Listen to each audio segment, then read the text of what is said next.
Well, hello everyone. How are you? How are you? How are you? Today is Tuesday, January 28th, 2020. This is my first podcast in 2020. It's my first podcast in quite a few, but I guess about a month. Let me introduce myself. I am Natalie Jett, aka the Knottee Hooker. I can be found on Ravelry, Instagram, and Facebook as the Knottee Hooker. And I'll spell Knottee because, yeah, you don't want to put in the regular spelling of the word. So I will put below the way it's spelled. So when you go look me up, you're not flagged and getting videos that you don't want to get. I am in Charleston, South Carolina. I am a crocheter, knitter, and indie dyer. Been crocheting for 40 plus years. I just taught myself how to knit about 3 years ago, and I got bitten by I went down the indie dyer rabbit hole about 3 years ago. Now, when I say indie dyer, I dye yarn, but I dye it mostly for me or my friends.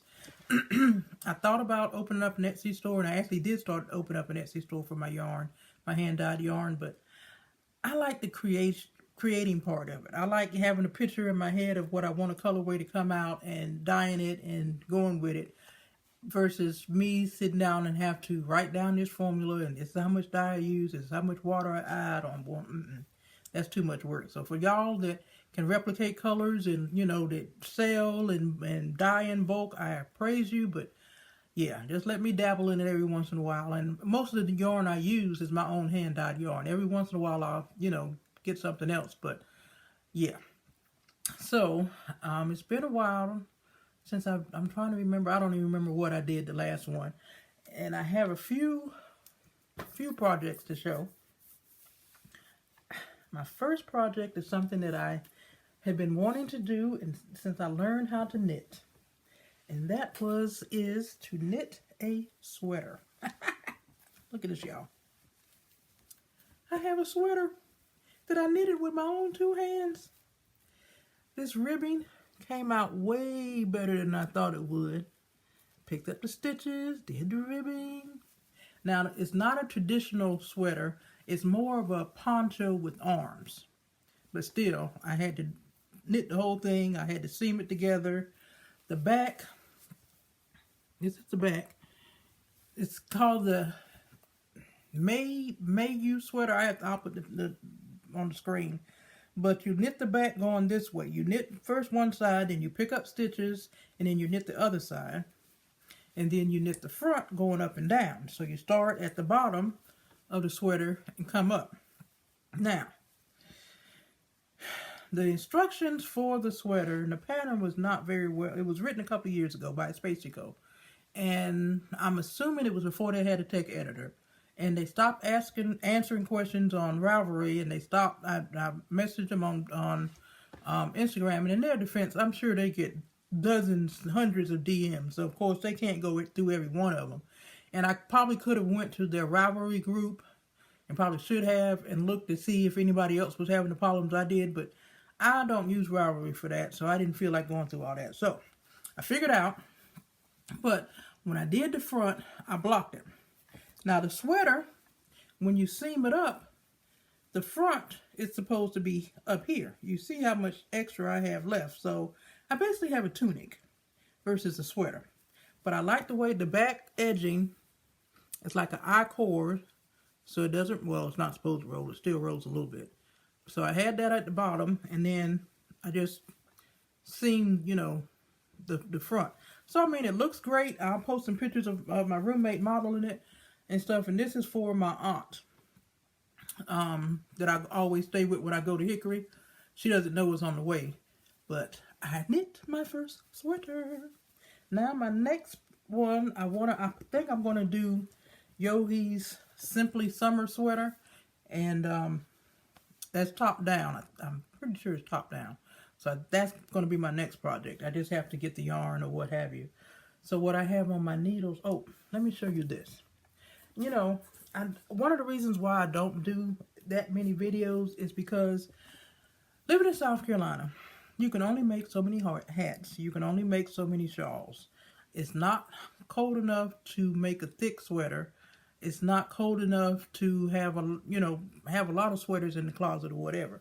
So a lot of my knitting is for sale. A lot of my knitting, it was a custom order. Somebody's called or emailed me and said, "Hey Natalie, can you make me this cowl? Can you make me this?" or whatever. So a lot of times, by the time I think about doing a video, I've already shipped off the products in the mail. So, but I had a local friend whose husband drives a Harley, and she wanted a flying solo cowl by Space in Harley Davidson colors. So I dyed the orange, I dyed the gray, and I already had some Cascade black that I frog from another project. So I made the cowl, and I had a lot of yarn left over. And I tried this new pattern that I found. It's a cowl, a bandana style cowl. Because I mean, if I wear a shawl, I'm wearing it bandana style. I'm turning it around and whatever. But then you always have to either have a shawl pin or a shawl cuff, or you're always fiddling with it.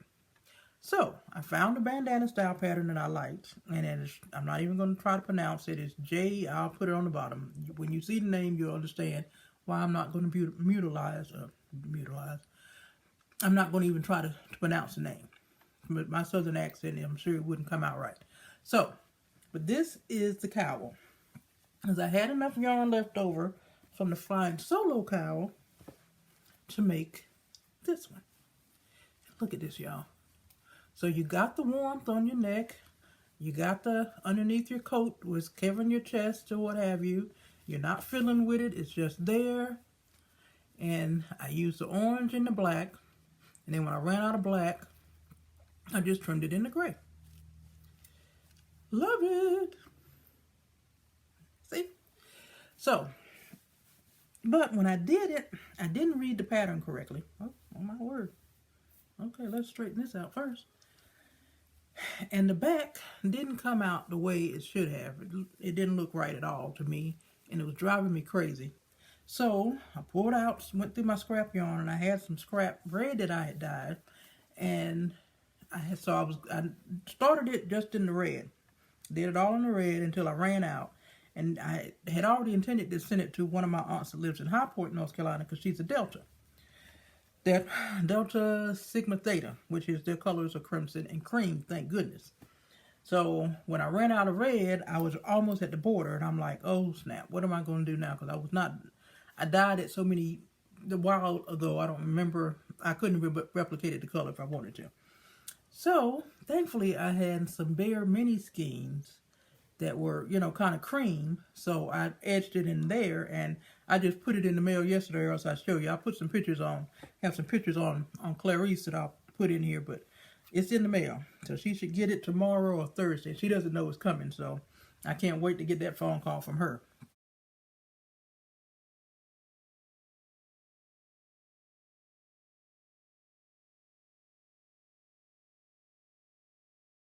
So I made this. I made a red one. I did my sweater.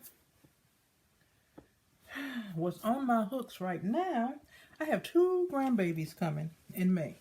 One's coming, both girls. I have Dallas Gianna. I just found out today that they're going to name, her middle name's going to be after Kobe Bryant's daughter that just passed Sunday. So her name's going to be Dallas Gianna. And then I have Colin Zenobia, and Zenobia happens to be my grandmother's middle name. So one's due May 23rd, one's due May 27th. So I will be in Atlanta probably that whole week waiting on babies. So that means, of course, I need 2 baby blankets done. So I went to my local yarn shop, Wild and Woolly, up in Mount Pleasant. And I got some, I didn't want so much a traditional pink. So I got this, I call it Dusty Rose. I don't know what they call it. It was some strange thing. When I put it in Robert, it's like, what? But yeah, I call this Dusty Rose, and this was a pale pink. So I paired those 2 together. And I saw Very Pink Knits that did a video about illusion or shadow knitting, which just intrigued me because it's different. So I cast on a blanket. Now, see the illusion?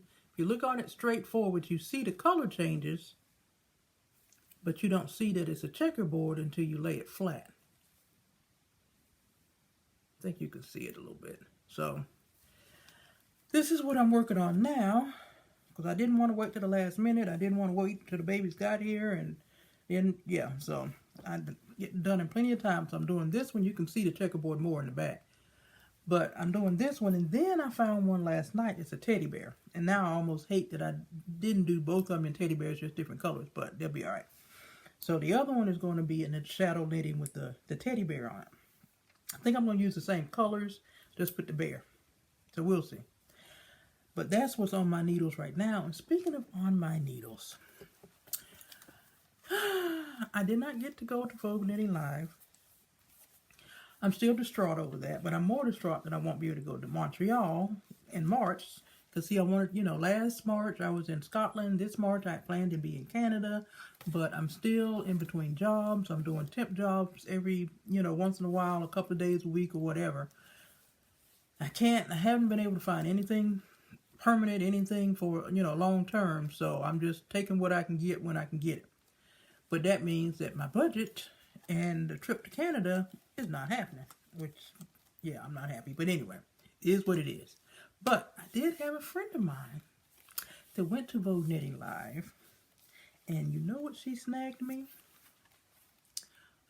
Hohe Locatelli, Hohe and Company, interchangeable wallet. Y'all, it's real leather, of course, and I keep sniffing it. So, I have my needles all nice and snug. Now, I will say the 7 and the 8 are quite snug, which I like. I don't like those cases that are just generic, and then your needles feel like they're just flopping around and you could lose them or whatever. So the 7 and 8 are snug. Somebody asked I think on one of Hohe's posts, would it hold the bigger ones? I think if you got past 8, you would have to have one in each slot, like both 8s in this slot, 2 9s, and so forth. I don't know that I know you couldn't get both of them in one slot, but I still like it. So this is size, let's see, wait a minute, where am I at? This is 2 through 8. I'm using the 6 for my blanket. And these, I don't know why I had these extras, but they are. So, in here, these little zippers actually open up. And on this side, I have a needle gauge and some scissors. I have so many pairs of those because when I get a coupon from Joann's, I go and I just grab one and put it in there. Ooh, wait a minute. I didn't mean to zip it up all the way. And on this side, what do I have? I have a little tightener and some ends and stitch markers. And I'm going to get a little case and put my cords in here, but my cords wouldn't fit in the little plastic thing it came through. It didn't fit quite right. And so, but look how, even with those things in there, how thin it is. So, I am thoroughly loving my wallet. Yay! I mean, and it's so, compare this to this. Literally. Hello? It's not much bigger than my iPhone that I carry. And I have a 6 Plus. So, loving it. Loving it, loving it, loving it. So, that's what's on my needles right now. Now, today is Tuesday, the 4th Tuesday of the month, which means it is our first Knitting Guild meeting of the year. So I am all excited. I'm doing the talking today. I'm trying to get these ladies on social media. So y'all, I'm going to have fun. I'm just doing Facebook and Instagram. Somebody asked me the other day, was I going to try to teach them about Ravelry? No, that's a whole different ball game. But one of the things we're doing now, remember the bingo cards we did last year? We had 6 ladies. 6 ladies finished that entire bingo card. So the bingo card comes out today. And those ladies, it's funny because they say, oh, knitting's for grandmothers. That's an old-timey. Well, I'm going to tell y'all, I got some competitive grandmas in our knitting guild. Because them women was going, they were determined they were going to finish. Some of them didn't even want to start a project this month until they saw what was on the card because they wanted to make sure it counted on the card. It's hilarious. So we get our bingo cards tonight, and another one of the things we're doing is, you know, you have your color. You know, Gigi has her orange. You know you're going to see Gigi in the orange. I have girlfriend Terry, who's always in green, or if she's buying yarn, she's navigating towards the green. Then Karen is pink, and not a bright pink that I associate with.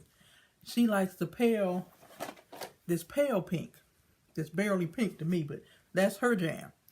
So, and so we get in a rut. So I decided, I didn't decide. I ran into a lady, oh goodness, I forgot what guild she's in at SAF. I can't remember where. I want to say, no, I don't remember. I don't think it was Spartanburg Knitting Guild, but if she was in some knitting guild up in South Carolina.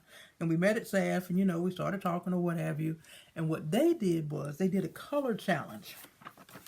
So what we're going to do is, and I think I might have to stop and get another box of crayons because we have so many ladies that are supposed to be coming tonight. I think we should be up to close to 30 women tonight in the guild. That's how much it's grown, thank goodness, to social media, whatever. But so I have all these colors of crayons. I'm going to put them all in my trusty dusty project bag. And everyone has to pick 3 colors. 3 colors. You have to make a project, whether it's knitting, crocheting, or weaving, with those 3 colors that you pick. You cannot substitute a color. You cannot exchange a color with someone else. You cannot add another color. It has to be those 3 colors that you pick. And we're going to have a fashion show in June to show off what everybody makes. So I can't wait to hear these ladies complain, I don't like this and this doesn't go together. Make it work, because those are the 3 colors you got to work with. So that's what we're doing tonight. So I am really excited about this to see, because as competitive as those people are, I cannot wait to see what they do with the color challenge. So we're doing that tonight. I'm trying to think of what else. The bingo cards. And I think that's it. We have quite a few new members that said they're coming, so I'm looking forward to that. So, let's see. I showed you my whips, my finished objects, my sweater, and the cowl. Showed you what I'm working on right now. And I actually think I only have that one project on my needles. I cast on another pair of socks. I've already taken them off, and they're being frogged. I don't know. I'm just giving up on socks right about now. It'll happen eventually because I'm too competitive to say I'm going to let it beat me. But right now, I don't have the patience. But what I am doing is I'm doing a hand dyeing workshop. We have a friend of mine, one of the ladies from the guild, manages a bookstore in Goose Creek. And she likes to dye the yarn or what have you. So she opened up her shop to me to do a dyeing workshop. So I'm doing that on February 9th. So have 8 ladies attending. Everybody pre-ordered and pre-registered, so I use that money, of course, to get the yarn, and it's on the way, so we're good to go with that. So, but because it's at a bookstore versus, that doesn't have a kitchen or what have you, I just got back from Walmart, and I got this electric burner set, or whatever. So I'm going to try it out tonight with my buffet pan and make sure it works. So I'll be dyeing at least 1 skein of yarn tonight. But I'm excited to try this out. Hopefully it will work the way I want it to work. Because I figured, I use my crock pots. The electric skillet, of course, gets hot. But crock pot doesn't get your water to boiling. I boil the water first and then put it in the crock pot. And it keeps it hot. But it's not going to put it in there and expect it to get from lukewarm to boil. Although my white one, my older one, does. It can get pretty hot, which I'm surprised, but the other ones I just boil the water and put it in. So I'm having that workshop at Turn In Pages in Goose Creek, South Carolina on February 9th, and then I have another workshop, hand dyeing workshop planned for the local yarn shop in Mount Pleasant, Wild and Woolly, on March 7th, Saturday, March 7th. So I'm looking forward to those things and just having somebody else get addicted and go down the rabbit hole with me, and yeah.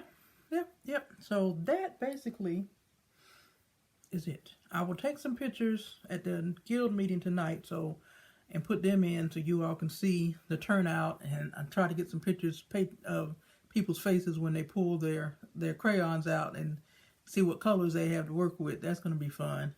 And then, of course, you get to see the infamous bingo card. What's on the bingo card this year? So, you all take care. Happy knitting, happy crocheting, and enjoy this beautiful weather. Well, I don't know if it's beautiful where you are. It's nice and sunny here. It's about 60 degrees. Last week it got cold enough that I was able to wear my worsted weight hat. So that was cold. For 2 days, I was able to wear a worsted weight hat. So I was excited about that. It only lasted 2 days, but hey, I was able to pull it out and wear it. So I'm happy. So you all take care, and I will holler at you later. Bye. Well, good afternoon, everyone. How are you? How are you? How are you? Today is Thursday, January 30th, and I just wanted to get on and give a quick recap because I told you at the end of the video I did on Tuesday that I would show you ladies my bingo card and my colors, my crayon colors. And the meeting we had, the Knitting Guild meeting we had Tuesday night was the biggest meeting we've ever had. We had 33 people show up. We had 5 new people show up. And we had a blast showing off our show and tell, getting our bingo cards, the colors. While they were a hit, there were some people that weren't very happy with their colors. But it's going to be fun. They teased about it, but they rose to the challenge. So, these are the 3 colors that I got. And this is what it looks like on paper. So, as you can see, these 2 colors, there's not much difference between the 2. But I pulled out my scrap blanket and the purple. I matched this pink with this pink. So I think I can do that one. And then this one is the name of it is Hot Magenta. And I do have magenta. So I think I've got to, of course, tone that down, but I think I can get this here and repeat that for my magenta, and then just the purple. Now I have to find a pattern because I want to do 3 separate skeins and make a big shawl. Some ladies, and it's funny because some ladies that got really vastly different colors are thinking of making a sock with the one color the body, one color the heel, and one color the toe. So it's going to be interesting in June when we have our fashion show, what everybody did and how they worked their colors. And I mean, I was adamant. I'm like, you can only use these 3 colors. You cannot add to it. You cannot trade or anything. And I bought a box of 96 crayons, and all of them were gone by the end of the night. So that's how many ladies we had showed up. So everybody got 3 crayons. So we will see what they do with them. But I'm out for now. I'll try to get back on. I don't have much progress to show you on my checkerboard because I took it with me yesterday to my knits groups and got a little carried away talking and made a mistake. So last night when I got home, I spent that time taking out what I had done to go back and correct my mistake. So I didn't make as much progress as I wanted to. But hopefully next time I'll have it done. And I'm going back and forth because I found a shadow pattern with a teddy bear on it. And I don't want to make the checkerboard for one grandbaby and then do the teddy bear for the other one because I'm not listening to my boys argue, well, why did he get that one and I didn't? So I'll probably end up giving the checkerboard one to charity and then doing 2 teddy bear ones because I am not frogging that. That's not happening. So that one's probably going to go to charity, and then I'm going to do 2 teddy bears for my boys or my grandbabies. We'll see. But you all have a wonderful weekend. Happy February, because by the time I see you again, it will be February sometime, maybe March, hopefully February. And take care.